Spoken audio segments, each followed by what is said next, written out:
بسم الله من قرأ الفاتحة. بسم الله الرحمن الرحيم.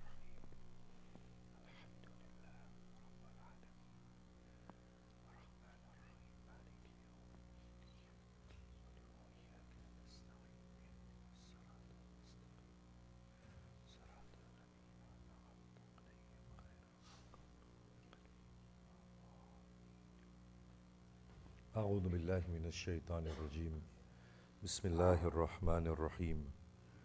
الحمد لله رب العالمين الذي هدانا لهذا وما كنا لنهتدي لولا أن هدانا الله، والصلاة والسلام على أشرف الأنبياء والمرسلين، شفيع ذنوبنا وطبيب نفوسنا وحبيب قلوبنا أبي القاسم محمد.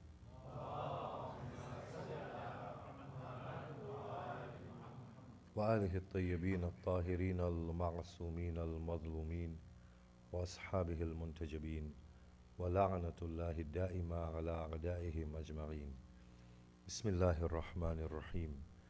رب اشرح لي صدري ويسر لي أمري واحلل عقدة من لساني يفقه قولي. أما بعد، السلام عليكم جميعا ورحمة الله وبركاته. أعظم الله أجورنا وأجوركم بمسابنا بأبي عبد الله الحسين عليه الصلاة والسلام. Can we recite a salawat and move forward?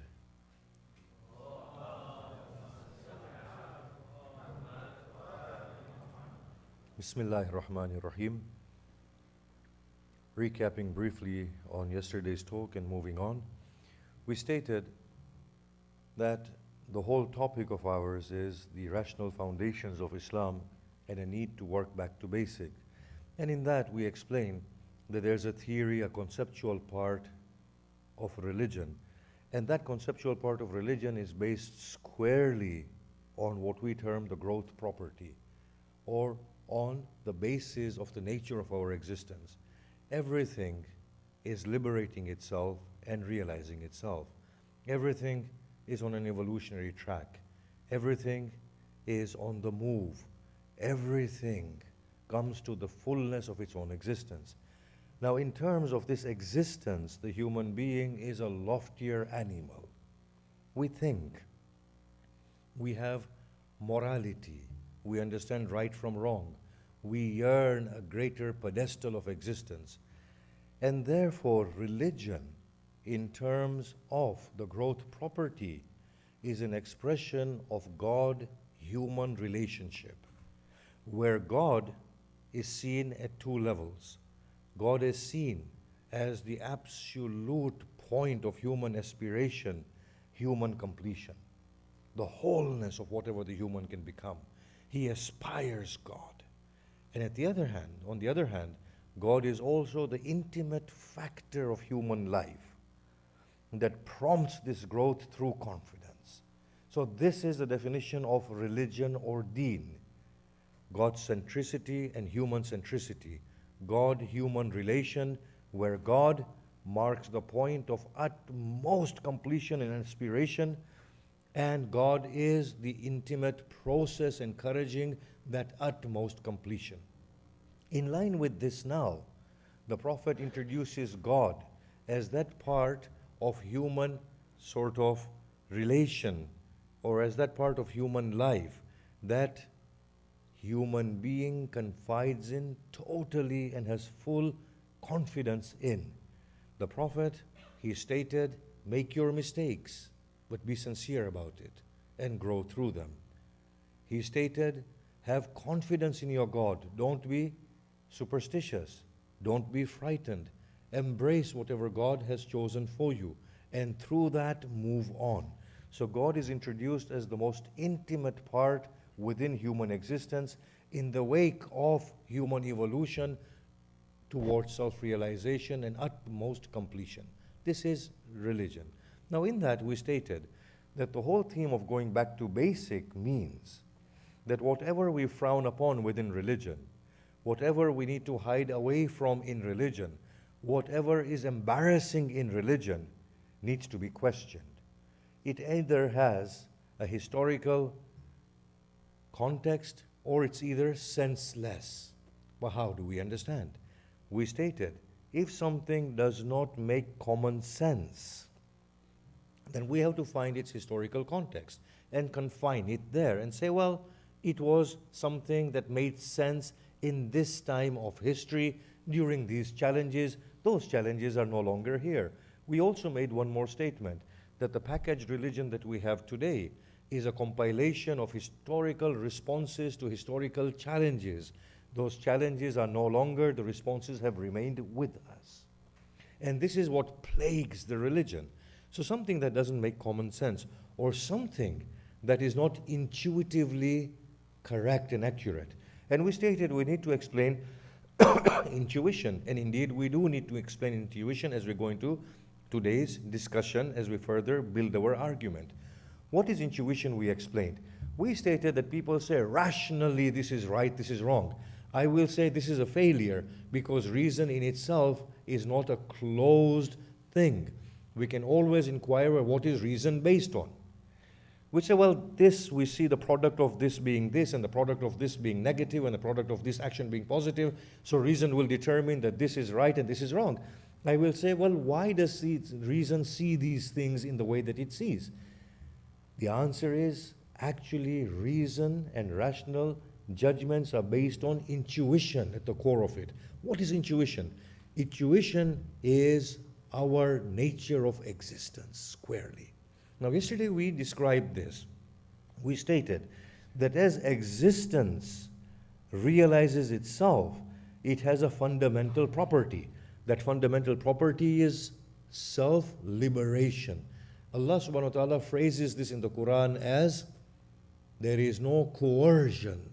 At the level of the human intellect, there is no coercion, and there ought to be no coercion at all, so that the human being can flow freely and self-realize his self.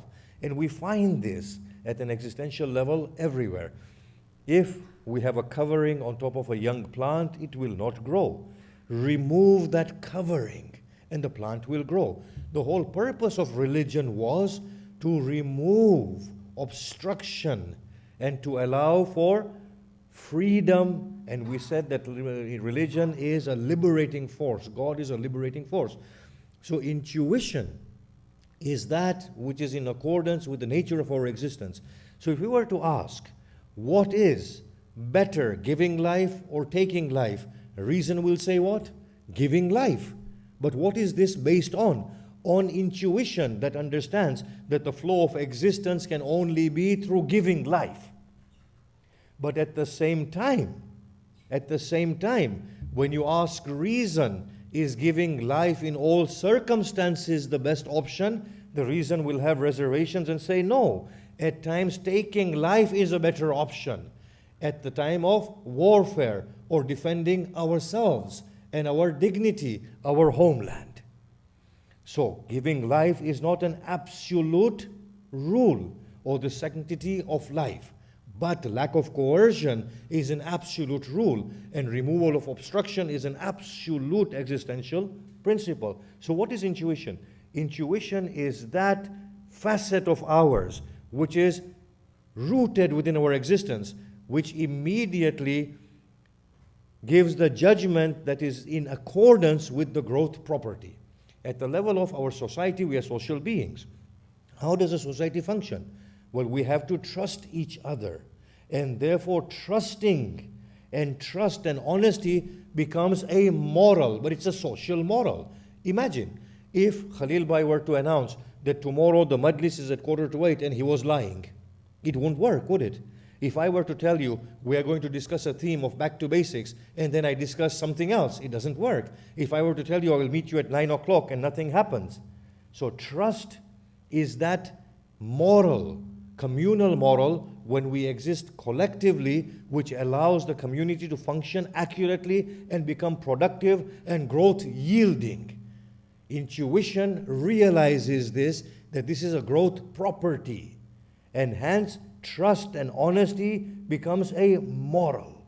Similarly, sacredness of life, being dignified, saying the truth, giving education, so on and so forth. Every moral is based on the growth property, and we intuitively know this, and at a later date, intellectually, we justify it. This is the process of intuition, and common sense is based on intuition. Every rational judgment at the core of it is based on intuition, and intuition is rooted within existence and within the growth property of existence, which is the singular property of existence, as we stated yesterday.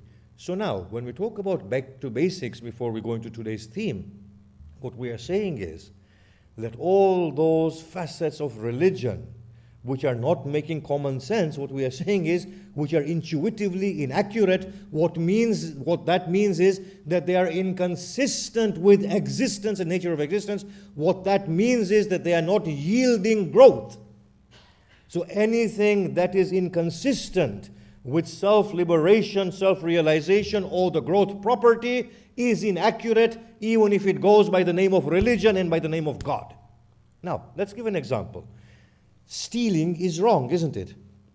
Why? Because it's inconsistent with growth property. Lying is wrong because it's inconsistent with growth property. Killing is wrong because it's inconsistent with growth property. Would you agree or not with this? So if a religion were to ordain killing, common sense will tell us this is wrong. Why? Because intuition is saying this is wrong. Reason is saying this is wrong. Why? Because it's inconsistent with existence and the property of existence, which is growth. Is that coming across accurately? So let us say, if a religion says that you can steal from your neighbor who is not a Muslim, that is nonsensical. Can you see that? It's inconsistent with common sense. It's inconsistent with the rational proposition of morality. It's inconsistent with intuition, and it's inconsistent with the growth property. At the core of it, it's inconsistent with existence and with growth. Now, Islam, historically, I'm just giving this as an example. Our theme is a bit different of today's. Just giving this example. Islam, at its outset, saw the world very differently. There were other parts of the world that were warring with Islam. Yes? So the Islam worldview was the Muslim world, the world at peace with Islam, and the world that was the antagonist, the world at war with Islam. Now, in that paradigm, we had this stipulation that a Muslim can take wealth from the world that is at war with Islam in order to weaken that world. Yes? Is that understood? That a Muslim could steal from a non-Muslim who was at war with Islam in order to weaken the non-Muslim. Have you got that? Now that might have been historically in accordance with the growth property, because that would ensure the growth of the Muslim world against an ungodly world. But in today's world, when the paradigm has shifted totally, we are in the West. This is not a world at war with Islam. These are nation states in the modern world. That paradigm has gone. So now if a fatwa comes out, as they did in 1970s, there were fatwas in 1970s, that you can steal from the non-Muslim, and as a result in the UK where I lived, people used to fraud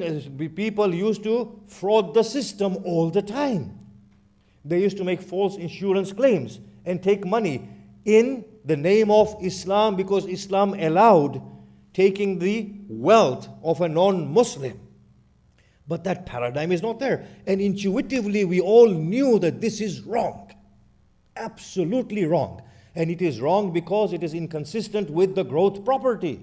These people, these beautiful people that are in the Western countries, they are noble people. They are moral individuals. They are godly souls. They are not at war with Islam. They are not ungodly. They are not trying to bar godliness. Stealing from them is stealing from God Himself. So intuitively we know that this is wrong. It doesn't make common sense because it is inconsistent with the growth property. This is what we mean by intuition. Anything that does not accord to intuition or common sense is not according with the growth property of self-liberation and self-realization. This is what we are trying to say, but we're going to work into this theme much further. Now, of course, we say that women are noble creatures. Allah subhanahu wa ta'ala gives them the same pedestal as He gives man in His book, and same spiritual rank and spiritual rights. In fact, I will go beyond this at the conceptual level and theoretical level. We, the human soul, is neither a man nor a woman if we read the Quran. The Quran says, I've created you from one soul and then created its pair in order to procreate and for recognition of God Himself. Yes? Now, on the one hand, women have equal spiritual rank and status with God. But socially, they rank below man. Is it intuitively accurate to say that a woman cannot get divorced from a man and she has to wait 5 years before somebody is benevolent enough and gives her her divorce? And the man runs away and refuses to divorce her. Intuitively, this is inaccurate. This is inconsistent with human rights. It's inconsistent with the growth property. So these are the sort of things we will be working towards. Now, today, we stated that the broad category of Islamic teachings are theology, morality, and ahkam. We were working on theology, and we stated religion is an expression of God-human relationship, where God is the force of liberation, wherefore God is the force of encouragement towards self-actualization, where God is the absolute state of accomplishment. That is the essence, yes? The ahkam are the forms to get us there. Ahkam is at the lowest level, yes? The highest level is this theory and the concept that we have to evolve to the utmost. And God, as opposed to being the restrictive factor, is the encouraging factor. Because in existence, if anything restricts existence, it becomes null and void. Religion can only work if it encourages growth and self-liberation. That is the theory. Now, that is theology. At the bottom you get ahkam. What do you get in the middle? We get morality. And that is the goal of human existence in this world. What do we mean by morality? What we mean by morality is not what is understood in the secular world today, doing good for the sake of good. In religion, morality means something different. It means spiritual righteousness, spiritual wholesomeness, spiritual morality. What is the meaning of spiritual morality? That a person is doing good in order to become a complete human being. Actualization of the fullest potential within the human individual. And the ahkam are going to help the human individual to attain that fullest self-realization. So spiritual morality means the actualization of the fullest potential of the human being. Now, what does that mean? If we look at the verses of the Quran, this comes out very clearly. Allah says in Surah Al-Imran, هُوَ الَّذِي يُصَوِّرُكُمْ فِي الْأَرْحَامِ كَيْفَ يَشَاءُ. He is the one who fashions you in the wombs as and how He wants. The Prophet said that Allah has created you in His image. What does that mean? God doesn't have a face or a form, yes? So in the image of God means what? That all of the beauty hidden within God is hidden within me and you. The fact that the angels have prostrated in front of me and you, the fact that the angel said to Allah that He will cause bloodshed and corruption, and Allah still says, even then He is better than you. Imagine. The angels, they protested, didn't they? They said, وَنَحْنُ نُسَبِّحُ بِحَمْدِكَ وَنُقَدِّسُ لَكَ. We do your tasbih, we hold you complete in the affirmative sense, and we negate all the deficiencies from you, whereas He is going to spill blood and He's going to cause corruption in the land. Allah says, even then He is better than you. Why? Because we have something tremendous in us that the angels cannot even realize. The Prophet said He has created you in His image. The whole process of life is a process in which we are encouraged by God to become God-like. We are created in the image of God. And the process of life is for us to become God-like. We have not understood this point at all.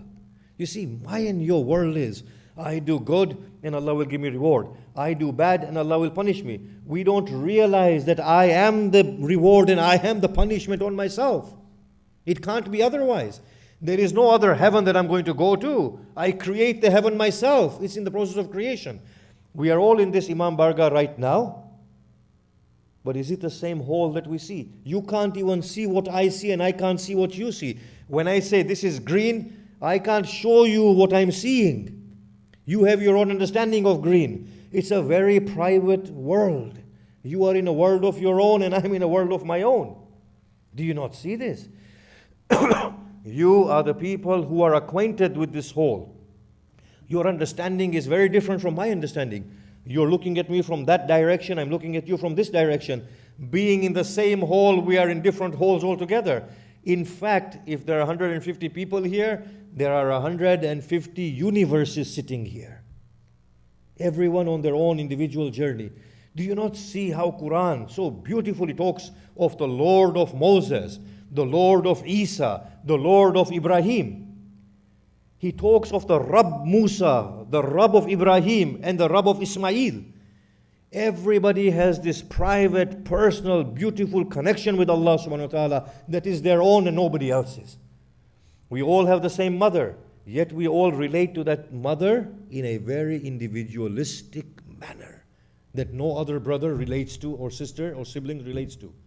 Me and my siblings have the same parents, but we all relate to them very, very differently.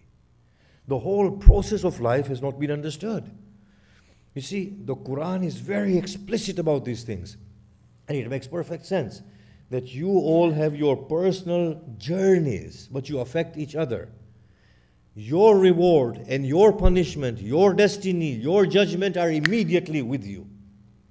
If me and a common thug are placed inside the dungeon of prison, the prison is the same thing. The common thug does not feel pain apart from the physical pain, but a noble man will feel psychological pain beyond the physical pain. They are in the same dungeon and they are in a different dungeon altogether. You take two people and place them in paradise.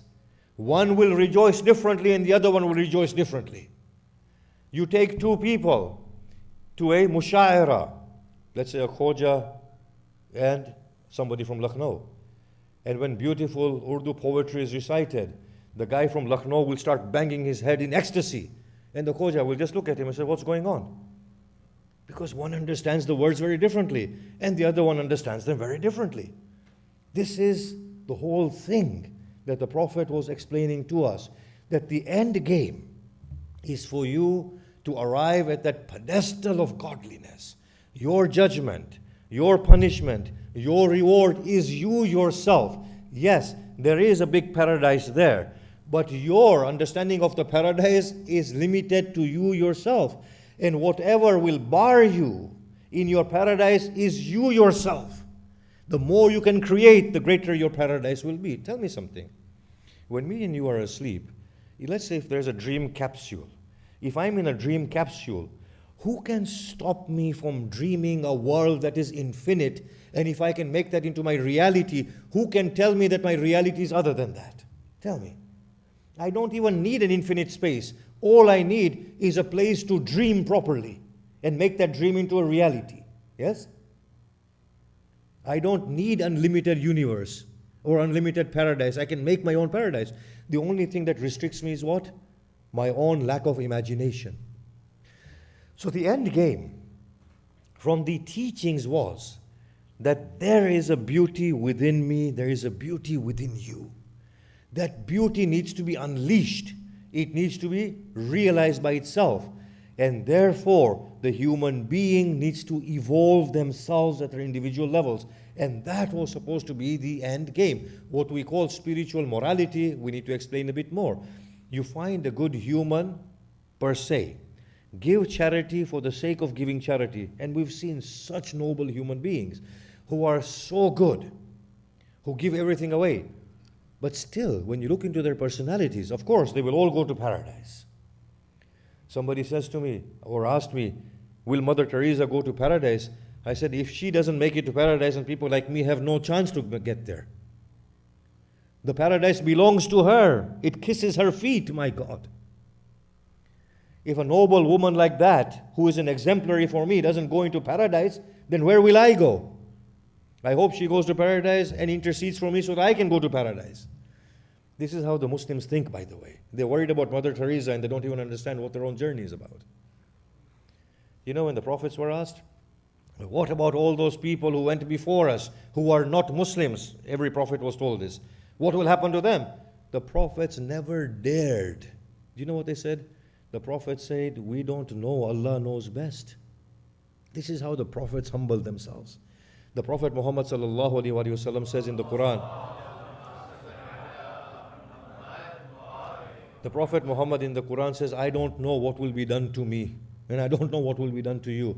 My God, and a Muslim has so much arrogance to say, I will go to paradise, and the rest of the world will be damned to hell. That statement in itself shows that the Muslim is damned to hell himself. For anybody who does not have enough godliness in their hearts to care for the other human beings and to appreciate their goodness, I'm asking the Muslims, what Quran do you read, O people? Look at our understanding. I'm going with the theme. We feel we are the chosen ones, don't we? We are the noble ones, we are the chosen ones, we are this, we are that. Did you decide to take birth in this household in which you've taken birth? Tell me. Did I engineer my parents and I got birth in a household which is Imami and a Shia? Or a Sunni or a Buddhist? Who's brought me here? How can I be the chosen one when I didn't even decide in which religion to take birth? Isn't it amazing that every human being, and I'm repeating myself from 2 days, ends up justifying the truth of the religion in which they take birth?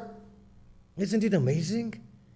If we had taken birth in Buddhism today, we would have justified with such passion the truth of Buddhism. Doesn't that say something to us? That something has gone wrong somewhere? In any case, spiritual morality means to bring about godliness. Now, when you see a good human being, they are charitable, they're noble, they're good. But when we examine further their personality, what do we see? We find that they might be very charitable, yet they might also be insecure within themselves. They might be charitable, but they might be frightened people. They might be charitable, but they don't have bravery in them. What does spiritual morality mean? Spiritual morality means to genuinely surrender to Allah and to become God-like. Look at the noble prophets. These noble prophets were charitable, and at the same time, they were people who were fearless. They had fear and they were able to reconcile their human frailties and fear within godliness. They were people who were truthful. Every aspect of their personality was completed. This is what we mean by spiritual morality, that every facet of human existence is completed and realized to the fullness of itself. That is what we mean by spiritual morality. Not only one aspect. Humanism that we have today is good, it's noble, I agree with it. But it is just an aspect of the truth. Religious morality, if understood properly in its essence, it's the completest truth and the completest journey for human existence. Because God is the absolute completion.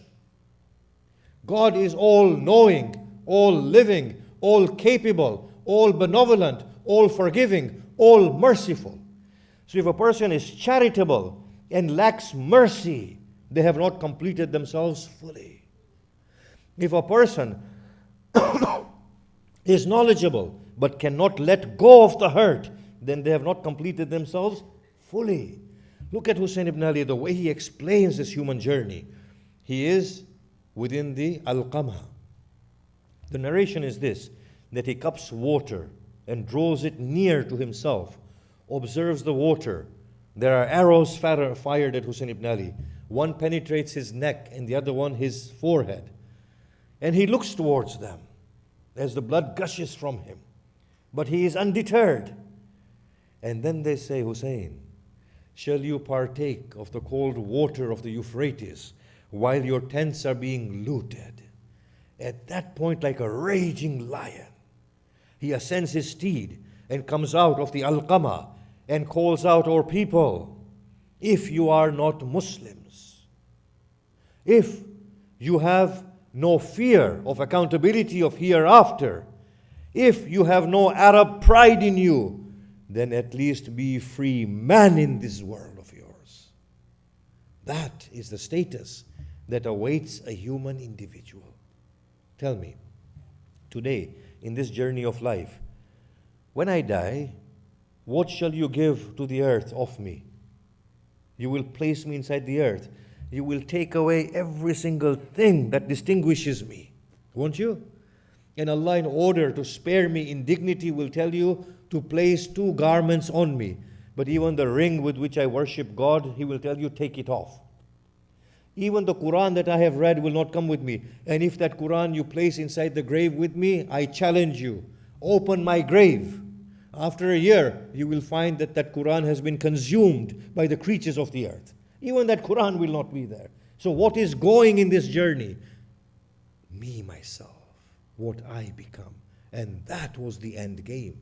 That, O human being, you are here for a purpose. To complete your own inner self. You are to become godly. Let's explain that a bit more.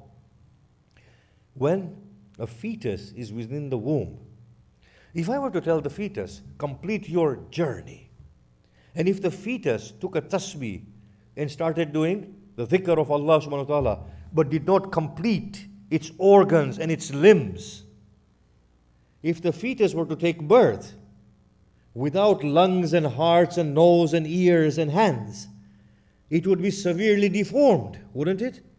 It will not be able to sustain the challenges of this world because it doesn't have the tools. The journey of the fetus within the womb is what?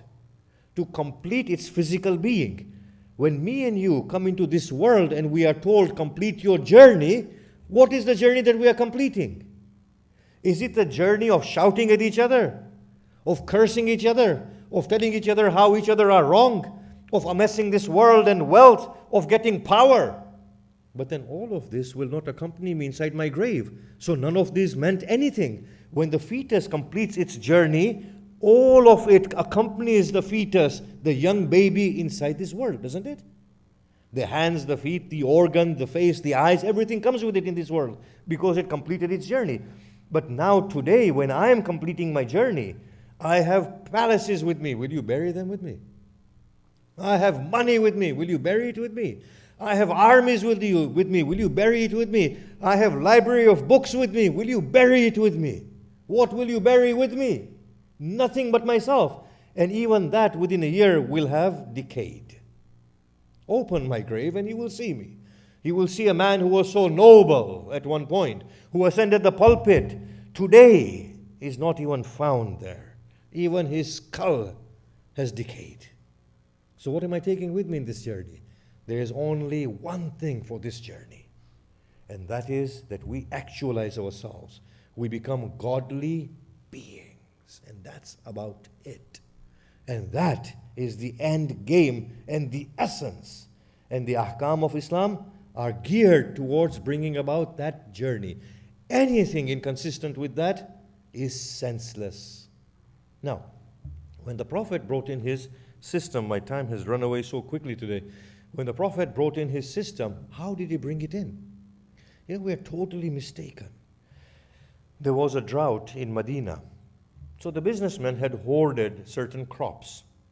And they had quadrupled the prices. They were charging extortionate prices for those crops.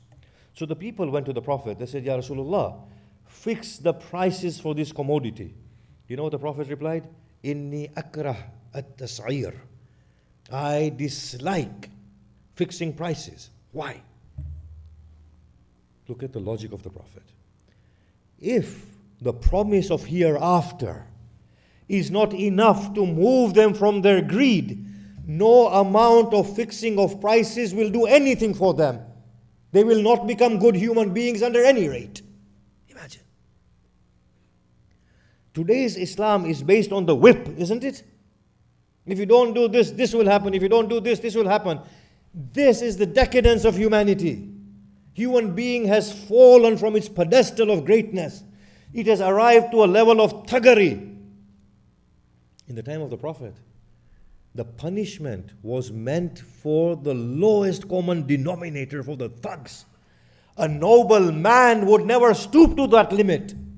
Allahu Akbar. My God. Imagine Qais with his Layla. Does Qais need to be threatened? Qais finds pleasure with his Layla. He has fallen in love with his Layla. He will sacrifice his sleep at night for his Layla. He will sacrifice his world for his Layla. He doesn't have to be threatened to go to Layla. He yearns Layla and goes to her. Am I supposed to be threatened to go and spend time with my mother? I yearn my mother. From the time I have lost her, I have cried.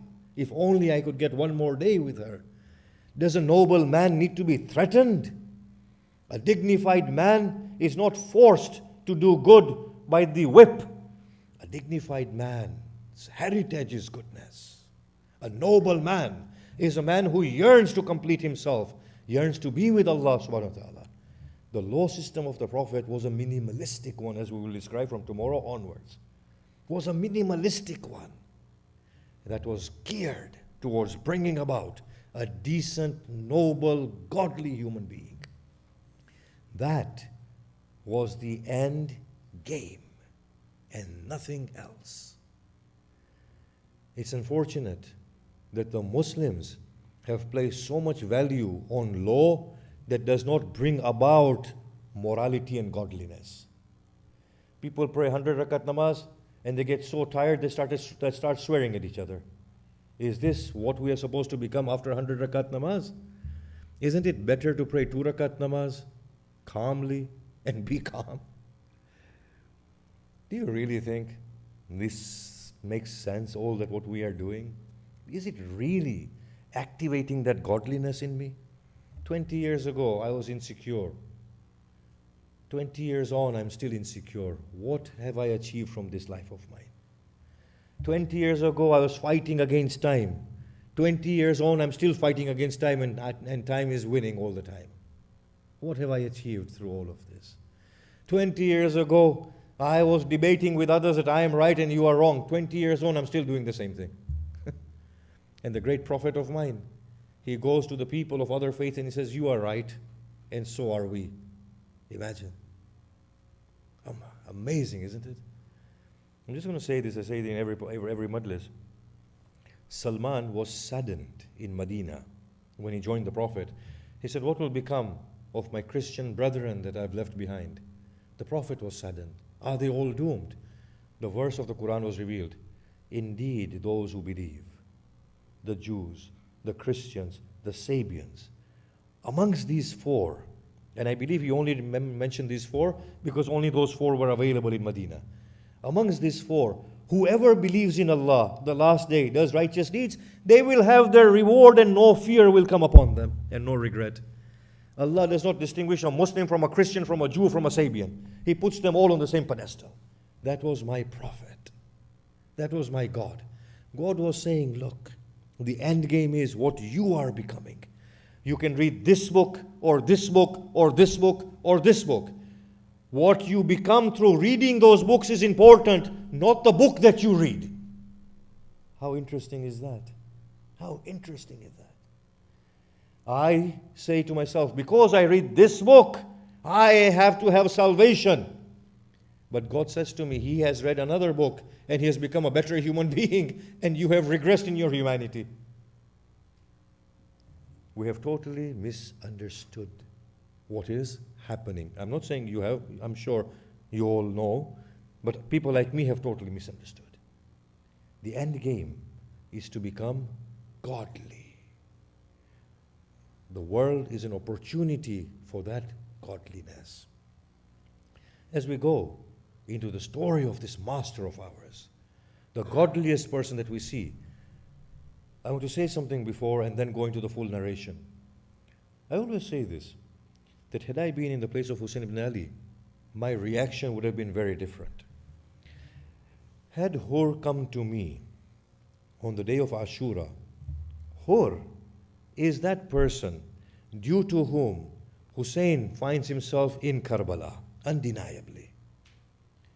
As we'll narrate, Hur is the person that is the immediate cause of Hussein's tribulations, undeniably. If Hur were to come to me on the day of Ashura, I would have said, Hur, looking at you offends me. It is better you stay on that side and I put you to death.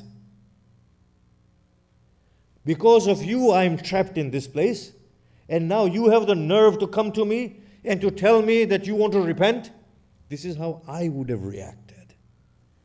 But look at the godly stature of Hussain ibn Ali. Amazing, amazing. He realizes whatever has been destined has come to pass. He realizes that this man has become godly. He is not the same Hur that he meant at Du Hassam or any other place. He is a different person altogether. When Hur comes to Hussain, what does Hussain say? Hussain humbles himself. And he says, Hur, Allah has forgiven you. And does not oblige Hur, does not make him feel embarrassed. This is the godly stature and the status of Hussain ibn Ali. That is why Hussain has become the pulse of humanity. Hussain relates to humanity at large through his godliness that we all share equally. Hussain Salamullah alayhi is moving from Hijaz onwards. And as they move, a group of his companions, they cry out, Allahu Akbar. Hussain says, indeed, Allah is great. But what is the cause of this takbir at this point? They say, we see the date palms of Kufa. With Hussain are people who are acquainted with the route. They say, we are at a great distance from Kufa. When they looked closely, they found an army drowned in armor approaching them. Al-Hussain said, we will camp here and await them. That was an army under the command of Hur ibn Yazid al-Riyahi. An army of 1,000 men. The people of that army narrate, we were thirsty, fatigued, in no state to conduct a battle. As Hussain saw us, he said to his sons, his brothers, his companions, open the water skins and quench their thirst. And when you have given them water, give their animals water. A last person from amongst the army says, I was the last one. When Hussain saw me, he said, kneel your horse and drink from this water, and then feed your horse. When we drank, it was a time for the Salat of Dhuhr. Hajjaj bin Masruq gave the adhan. Hussain turned to the army of Hur. And he said to the army of Hur, O people, at your summoning I have come here. If you have taken away allegiance, let me be, and let me return to my homeland. Hajjaj bin Masruq gave a second adhan. Hussain said to the army, I will pray with my people. Hur, attend to your prayers. Hur said, O Hussain, we will all pray behind you. After praying behind Hussain, Hur comes to Hussain and says to Hussain, O Hussain, I have been instructed to hand you over to Ubaidullah ibn Ziyad in Kufa, or else not to part company with you. Hussain said, O Hur, do what you have to. But if you were to let me go, then that would be the most righteous thing to do. Hur said, O Hussain, I have no doubt that if you were to engage in battle with these people, they will overcome you and they will kill you. Hussain, enraged at this, he said, O Hur, do you frighten me with death? And then he chanted certain verses. What blemish can come upon a youth who gives his life in the way of Islam and for righteousness? If he dies, then dies nobly. If he lives, then he lives without any regret. It is sufficient for you and the likes of you, O Hur, that you call yourself a free man and your nose is rubbed in the dust of humility. Hur looked at Hussain, startled. as Hussein mounted his steed and was about to spur his horse, Hur audaciously grabbed the reins of Hussein's horse. Hussein, enraged, looked at Hur. May your mother weep at your death, O Hur. Hur was moved back, shocked. He said, Hussein, if any man amongst the Arabs would have uttered these words, I would have responded in a like manner. But what may I do when your mother is the queen of women? I can do nothing but venerate her. Salawat.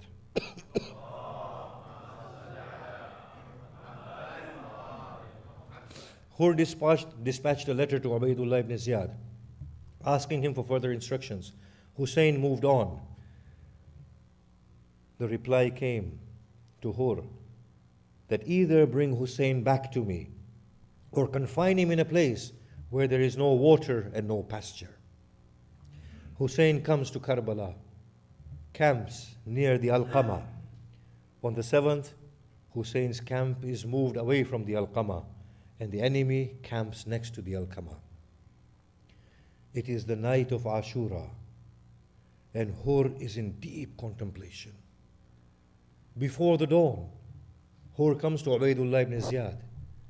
Hur comes to Amr ibn Sa'd, and he said, O Amr, shall a war ensue tomorrow at daybreak? Amr said, indeed. Within no time you shall see heads flying and arms being cut, and their bodies being trampled upon by the hooves of our horses. When Hur heard this, he trembled in awe. Hur ascended his steed at the crack of dawn. Qurra ibn Qais says, I saw Hur from afar, and Hur looked at me as I approached him. He said, Qurra, have you watered your horse? I said, no. He said, go and water your horse.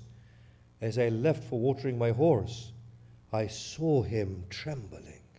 I said, Hur, by Allah, you are the bravest of the men in the Syrian army. Why do you tremble in this way? He said, by God, I see myself between paradise and hell, and I shall not prefer hell over paradise. As Hur advanced,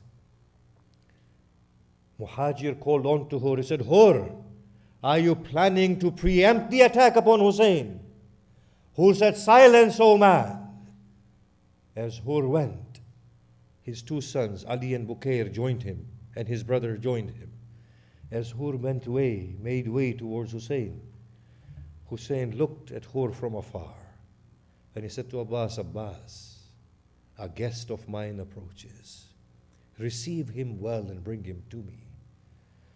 Hur approaches Hussein and says, O Hussein, I come penitent to you, a beggar of your forgiveness.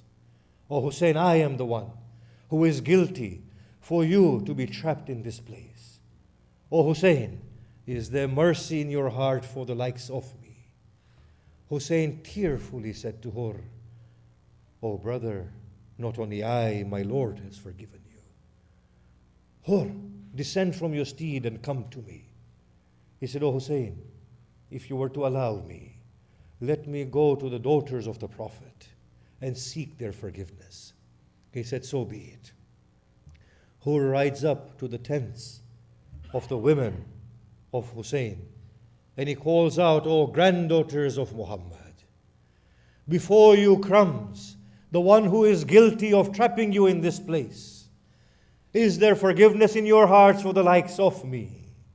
Their cries arose and filled the air. As they cried, Hur was moved. He stepped down from his steed and began to slap his face and throw dust upon his head. And he said, if only my hands would have been paralyzed before I grabbed the reins of Hussein's steed. If only my tongue were to have been cut before I spoke those words to Hussein. Fizza ran to Hur. She said, Oh Hur, enough. The daughters of the Prophet send you their best wishes and pray for you. Whose heart was consoled by this. He comes to Hussein. He says, Oh Hussein, allow me to join you in battle against these godless people and my sons and my brother. But look at this Hur. He sends off his son Ali to fight. Ali fights. And then comes back to Hur and says, "Oh father, indeed thirst overpowers me." Hur said, "Oh Ali, do not ask for water. The grandson of the Prophet is thirsty. Go and fight. His grandfather will quench your thirst." Ali fought, and Ali fought. And when Ali fought, Hur looked at him with pride. Hur was fighting on one side and looking at the battle of Ali on the other, and looks at him with pride. When Ali receives a blow upon his head and falls to the ground, unlike fathers, Hur raises his head in pride and turns to the right and left, and he says, "Did you see how my son gave his life for Hussein?" He rides up to his son, takes his head into his lap, and he says, "Oh child, you have made me a proud father. You have given me the courage to look Hussein in the eye now." He breaks into a smile. He says, "Oh child, what is the reason for your smile?" He says, "The grandfather of Hussein indeed has come to me with the goblet of Kauthar and quenches my thirst." Hur goes for his battle on a one-to-one combat. He kills many of the enemies until his horse is lame. He comes upon his feet and fights with the enemies of Hussein until a blow is struck on the back of his head. As Hur arrives to the dust of Karbala, he calls out, "Oh Aba Abdullah, I bid you my final farewell." Hussein with Habib rushes to Hur's side, takes Hur's head into his lap. And as he takes Hur's head into his lap, Habib looks at Hur upon his last breaths, and Hur breaks into a faint smile. Habib says, "Oh Hur, do you see his grandfather?" Hur said, "No, O Habib, I do not." Habib asks him, "Then why do you smile, O Hur?" He says, "Because I find my head in the lap of Hussein ibn Ali." Hussein finds a wound on the forehead of Habib of Hur, and he ties it with a handkerchief. I will say, "O Hur, the handkerchief of Fatima remains upon your forehead till eternity. Come to Sham Ghariba and see how the chadar of Fatima is extracted from the head of the daughters of Fatima." ألا لعنة الله على القوم الظالمين وسيعلم الذين ظلموا أي منقلب ينقلبون. ماتم حسين.